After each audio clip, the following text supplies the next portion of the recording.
Assalamualaikum warahmatullahi wabarakatuh. Saya Mutia Nandika ingin membacakan materi Strategi of Reading Comprehension. Strategi umum untuk pemahaman membaca. Proses memahami teks dimulai sebelum seseorang dapat membaca. Ketika seorang membacakan buku bergambar kepada mereka, mereka mendengarkan kata-kata, kalimat, gambar di buku. Dia mungkin mulai mengasosialisasikan kata-kata di halaman dengan kata-kata yang mereka dengar dan kata-kata yang mereka wakili.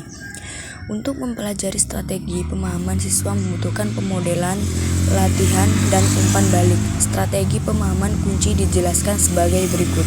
1. Understanding word. Makna adalah tentang konteks bagaimana kata atau frasa digunakan dalam sebuah kalimat, menempatkan kata dalam sebuah kalimat atau melihat kata-kata yang mengelilingi dapat membantu siswa lebih memahami mereka. 2. Finding information. Membaca dan membaca ulang area tertentu dari sebuah teks diperlukan untuk mendapatkan pemahaman yang lebih baik tentang kata kunci. Keterampilan ini dapat memberikan panduan tentang memindai teks dan menekankan perlunya membaca teks dengan cermat.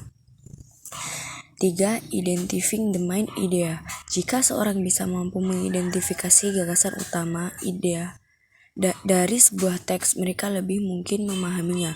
Ide pokok menghubungkan ide-ide yang diungkapkan pada paragraf dan memberikan koherensi pada teks. 4. Sequencing mengurutkan urutan peristiwa yang terjadi. Perlu menggunakan penanda waktu dan strategi lain untuk mengidentifikasi hubungan antara peristiwa, melalui menentukan peristiwa yang mereka dibutuhkan untuk diurutkan dari pernyataan menempatkan dalam teks dan mencari kata-kata. 5. Finding similarities and difference. Membandingkan dan membedakan informasi yang diberikan dalam sebuah teks akan membantu pemahaman membaca. Dengan demikian, ini adalah keterampilan pemahaman kunci yang perlu dilatih dan dikuasai oleh seseorang. 6. Predicting. Memprediksi adalah dari keterampilan yang sulit kadang-kadang dapat diperjuangkan oleh siswa.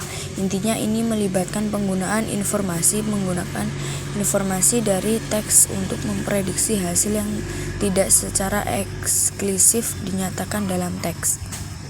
7. Concluding.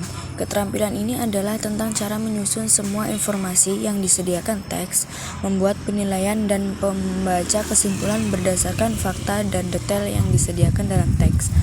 Mereka harus mampu mencari bukti untuk mendukung kesimpulan informasi yang relevan dalam teks. 8. Summarizing.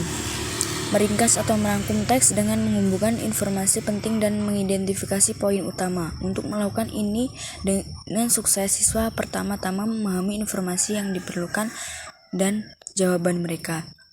9. Inferring.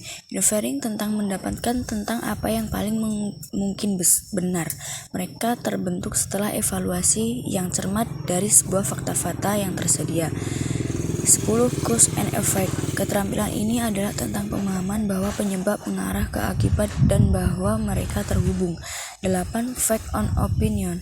Untuk menjadi pembaca kritis, kita harus mampu membedakan antara fakta dan opini. Ini memerlukan pemahaman perbedaan di antara mereka, mengidentifikasi masing-masing dalam teks. 12. Point of view and purpose. Setiap bagian teks ditulis oleh seorang penulisan dengan tujuan dalam pikirannya, dan sudut pandang mereka adalah pendapatnya tentang suatu subjek. Wassalamualaikum warahmatullahi wabarakatuh.